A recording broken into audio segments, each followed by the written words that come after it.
आज chapter number 2 का जो टॉपिक हम स्टडी करेंगे वो है डिस्कवरी ऑफ न्यूक्लियस। ठीक है, डिस्कवरी ऑफ न्यूक्लियस। न्यूक्लियस के बारे में हम पढ़ेंगे कि किस तरह से रदरफोर्ड ने न्यूक्लियस को डिस्कवर किया था।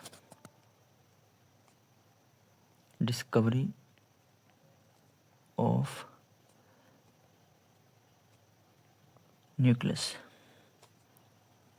ठीक है, डायग्राम में जैसे कि एक्सपेरिमेंट की जो एक्सप्लेनेशन है वो दिखाई गई है। यहाँ पे ये सोर्स है अल्फ़ा पार्टिकल का।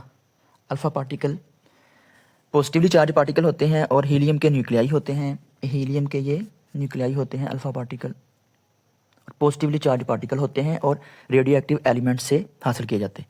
उसने अल्फ़ा पार्टिकल की बम्बार्डमेंट करवाई सोने के ब्रिक वर्क के ऊपर, जो कि 0.0004 सेंटीमीटर था।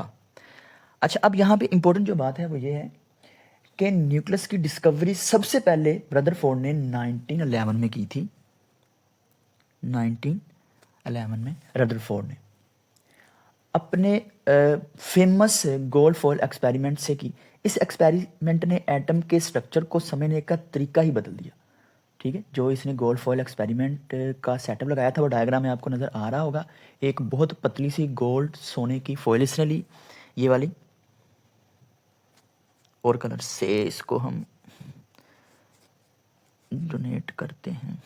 ये वाली ब्रीक इसने thin layer of gold foil, इसके ऊपर अल्फा पार्टिकल की बम्बार्डमेंट करवाई। ठीक है जी, इसके ऊपर अल्फा पार्टिकल की इसने बम्बार्डमेंट कराई।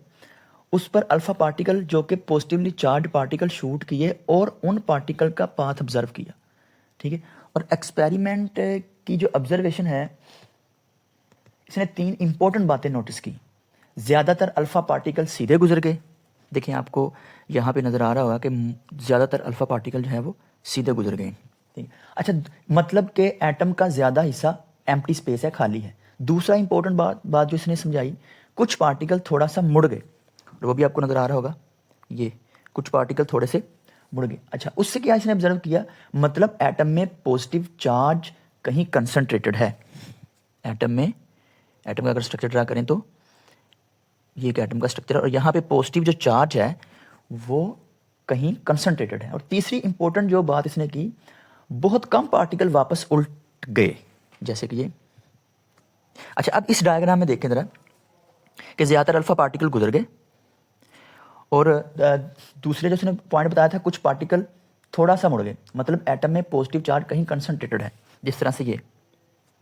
ठीक है, और तीसरी इंपॉर्टेंट बात इसने बताई, बहुत कम पार्टिकल वापस उल्ट गए, मतलब एटम के सेंटर में बहुत छोटा मगर डेंस पॉजिटिव रीजन मौजूद है, जिस तरह से ये।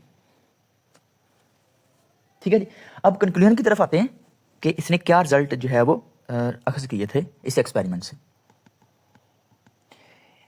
इन ऑब्जर्वेशन से रदरफोर्ड ने जो कंक्लूड किया, एटम का सेंटर में एक छोटा सा डेंस पॉजिटिव पार्ट होता है, इसे न्यूक्लियस कहते हैं।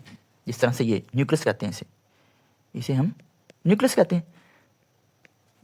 ये वाला जो छोटा सा डेंस पार्ट है इसको हम क्या कहते हैं, न्यूक्लियस कहते हैं। एटम का ऑलमोस्ट सारा का सारा जो मास है इस न्यूक्लियस में होता है, और जिसमें प्रोटॉन और जिसमें इस न्यूक्लियस के अंदर प्रोटॉन और न्यूट्रॉन होते हैं, और प्रोटॉन के ऊपर पॉजिटिव चार्ज होता है।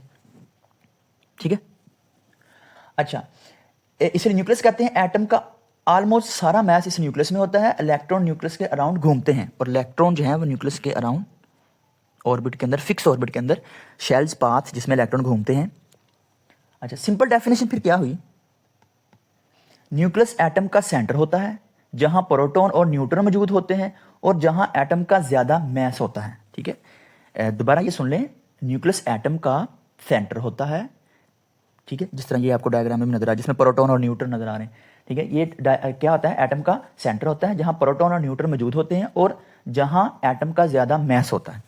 ठीक है, और जो न्यूक्लियस के अंदर ये प्रोटॉन और न्यूट्रॉन है, ये न्यूक्लियर स्ट्रॉन्ग न्यूक्लियर फोर्स से बंधे होते हैं। स्ट्रॉन्ग प्रोटॉन और ये प्रोटॉन और जो न्यूट्रॉन है, स्ट्रॉन्ग न्यूक्लियर